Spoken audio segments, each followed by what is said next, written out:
In example 1, we investigated how fast the bacteria population was growing. And we were giving the bacteria population at t hours by the formula P equals f of t equals 35e to the 0.5 t. And to figure out how fast the population was growing, we computed the growth rate. We computed the growth rate for 2 different time intervals. So, for example, from t equals 0 to t equals 3. And we computed it by computing the change in population and dividing it by the change in time. In this case, that was f of 3 minus f of 0 divided by 3 minus 0. And if you remember, this growth rate was approximately 40.6 bacteria per hour. So this was our growth rate for this particular bacteria population. And we also visualized it by computing the slope of a line. So our graph looked somewhat like this, and we had the population at 2 different points, and the slope was also representing our growth rate.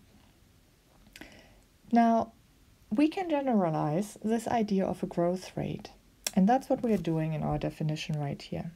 So if we just have a general function y equals f of x, then the average rate of change of f on an interval from a to b is given by the change in y divided by the change in x.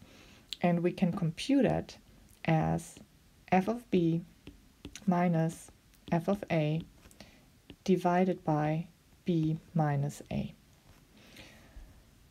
This is exactly the same idea that we saw in the bacteria population. In the bacteria population, we had the interval from 0 to 3. So a was 0 and b was 3. And so we computed f of 3 minus f of 0 divided by 3 minus 0. Our population, our output variable, was called p.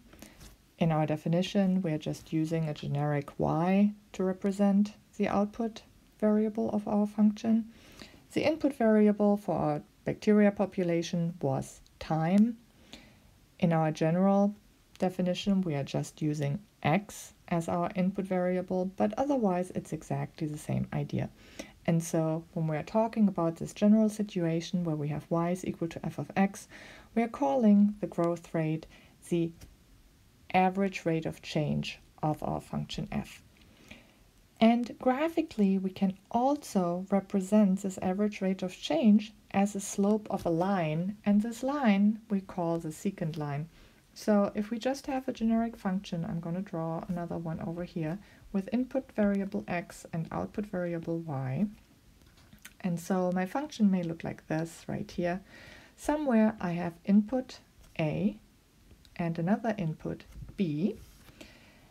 I'm computing f of a, I'm computing f of b. So my 2 points right here have coordinates a f of a and b f of b. And then the slope of the line connecting these 2 points is the average rate of change. So this slope is equal to the change in y divided by the change in x. So this is our average rate of change.